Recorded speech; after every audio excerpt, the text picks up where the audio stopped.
Welcome back to Haunting Mystery. Today, I'm going to explain a pet movie.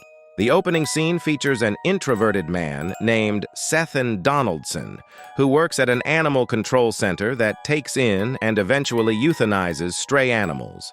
Being a socially awkward person, he has no friends and lives alone in his apartment. His daily routine is limited to going to work and returning back. One day, while returning home on a metro bus, he recognizes his former high school classmate, Holly Garling, whom he always had a crush on.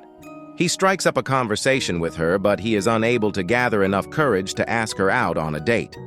Upon arriving back home, Seth begins researching Holly on social media, specifically by memorizing her likes and dislikes. The following day at work, he seeks advice from a security guard named Nate, who tells him to be confident and approach her. Hearing this, Seth stages an encounter with Holly at the restaurant where she works as a waitress. Knowing that she likes music and concerts, he offers her a ticket to go with him. However, she feels really uncomfortable and turns him down. Later that night, Holly returns back home and tells her roommate and best friend Claire about Seth. In the midst of their conversation, she receives a drunken phone call from her ex-boyfriend named Eric.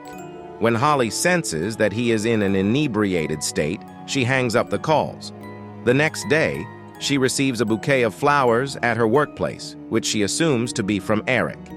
As a result, she goes to the bar where he works, unbeknownst to the fact that Seth is tailing her. Holly then talks to Eric, asking him not to make any more efforts because everything is over between them. However, he still wants a chance to make things right. A short while later, Holly walks out to light a cigarette, and this is when Seth approaches her. He tries his best to ask her out on a date but fails. When he starts getting aggressive, Eric beats him up before throwing out of the premises. Although Seth is injured, he manages to steal Holly's diary, which she had dropped on the ground. Seth then spends the next few days reading her diary, in which she used to write her journal on a daily basis. This allows him to learn more information about her. One day at workplace, Seth's attention is caught by a restricted basement door in an abandoned wing of the animal shelter. Intrigued, he grabs a torchlight and heads downstairs, only to discover a trapdoor that leads to a secret room. This revelation strikes him with an idea, and he decides to construct a steel cage. In addition, he stealthily steals an anesthetic drug that is used to subdue the harmful PETA. He firstly tests the drug on himself, rendering him unconscious for a while. One evening, Seth secretly trails Holly to her residence, breaks inside the premises, and sedates her with the anesthetic drug. He then packs her up in a large box and takes her to the secret room within his workplace. Upon arriving at the pet clinic, he is stopped by Nate, who inquires about the content in the box. Seth tries to pass him by, pretending it to be an emergency delivery. Just then, Holly moves inside, creating a sound. This raises Nate's suspicion, prompting him to walk near the box. At the same time, he hears another sound coming from the ceiling, which makes him believe that it is their old AC. It is a huge relief for Seth, who then takes her to the basement and locks her inside the cage. After some time, Holly regains her consciousness and freaks out to find herself there. She screams to be released, but her voice goes unheard. As a result, she is left with no choice but to stay there in the darkness for the whole night. The following day, Seth comes to visit her with some food and a bedpan. She requests to be released, but he asserts that he has captured her in order to save her rather than harming her. Seth then departs, leaving Holly alone for the next few days. By the time he returns, she is already overwhelmed by weakness. He provides her with some more food and water before abandoning her again. While walking out of the basement, Nate catches him and questions his purpose of entering the restricted area. However, Seth manages to slip away with the help of a lie. Over the slow passage of days, Holly adjusts to her period of captivity by talking to her imaginary former roommate. She is also forced to use the toilet seat given by Seth. While urinating, a rat creeps near her feet, which startles her for a moment.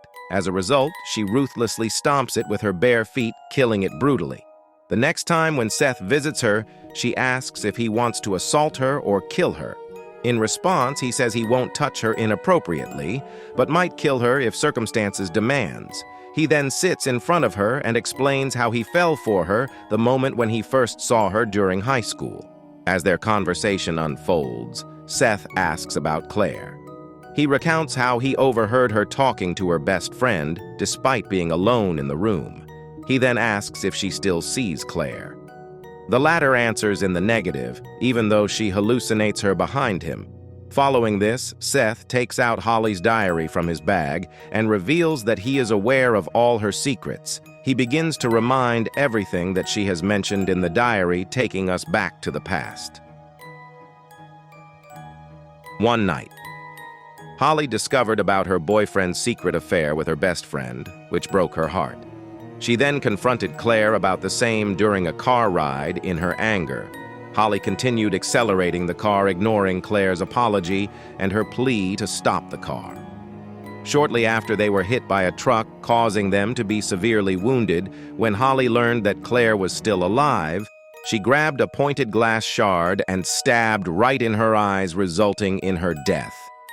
Here it is revealed that Claire, whom we have seen throughout the movie, is just Holly hallucination. In reality, she is talking to herself like a psycho. Since that traumatic incident, Holly has committed a series of gruesome murders and wrote about them in her journal. She tries to fool him, saying that she is a writer and the written content is based on fiction. However, Seth discloses that he has been stalking her for a long while and that he has witnessed several murders with his own eyes. He tries to convince her that he is here to save her from committing any more crimes because he loves her. Over the next several days, the two engage in psychological mind games against each other as Holly begins to slip details to draw Seth in. He believes that she committed the other murders out of guilt for not being caught over Claire, but the latter counters that she kills simply for pleasure. One day, Holly threatens to commit the unthinkable and frame him for her murder. She even bangs her head against the steel bars, resulting in her to bleed, but Seth remains unfazed. The same day, Nate catches Seth walking out of the restricted basement, sensing something amiss. He slowly heads downstairs and is shocked to discover the imprisoned lady. Holly seizes the moment and urges Nate to quickly find a tool to break the lock. While comprehending the situation, Seth returns back with some food. In an unexpected turn of events, Holly signals Seth to kill the guard. She also distracts Nate, earning enough time for Seth to attack him from behind. At Holly's urging, he knocks him down and then smashes his head with a cinder block. Moments later, Seth gets overwhelmed with guilt and breaks down in tears, realizing that he has also become a murderer. But Holly calms him down and guides him with the process of disposing of the body. Following her instruction, he mutilates the dead body into pieces and feeds it to the pets in the clinic. He also pulls off all of his teeth in order to prevent the police from recognizing Nath. In the aftermath of this event, the police officers led by Detective Miara take charge of the investigation, subjecting Seth to interrogation. While questioning him about Nate's disappearance, the detective becomes suspicious of Seth because the details he mentions does not match with what they have found. In the ensuing days, Holly continues her ongoing manipulation of Seth's mind, saying that they are meant to be lovers because they both share a common pleasure of killing people. He tries not to fall for her mind games, but she keeps on making it hard for him. She continues to talk to him with love and even tries to seduce him just as a part of her manipulating strategy. At one point, she blackmails him to prove his love to her by cutting off one of his fingers. Seth adamantly refuses to do so and chooses to walk away. Right then, Holly declares that she is no more than a pet for him and asks him not to come back to her again. Seth then heads to the bathroom where he vents his frustration for not being able to figure what to do. After contemplating for a while, he returns back to the basement and agrees to sacrifice his finger for his love. He then proceeds with the gruesome process, which causes him a lot of pain. Unsurprisingly, Holly takes full advantage of this opportunity. She grabs his knife and threatens to commit the unthinkable if he does not release her. With no other choice, he unlocks the door, finally letting her out. Following this, she pushes him against the wall and mentions that she now believes he loves her. She also kisses him, but the situation takes an unexpected turn when Holly reveals her sinister form and slits his throat before leaving. The scene then fast forwards to the future, depicting that Holly is back together with Eric. We also learn that her fictional events from her journal are being published by a vanity press. One morning, Eric receives a message from a random girl's, which Holly happens to see. Despite realizing that he is cheating on her again, she opts not to hurt him. Later that day, she heads to an abandoned warehouse where it is revealed that she has imprisoned Seth in the same cage, still alive but horribly mutilated and tortured. She thanks him for allowing her to take out all of her murderous impulses on him. She says that Seth indeed saved her as he promised to do through his sacrifice. The movie ends as the two hold hands as Holly professes her love for him. If you like my movie explanation, don't forget to like and share and subscribe to the Haunting Mystery channel to get more interesting movie explanations.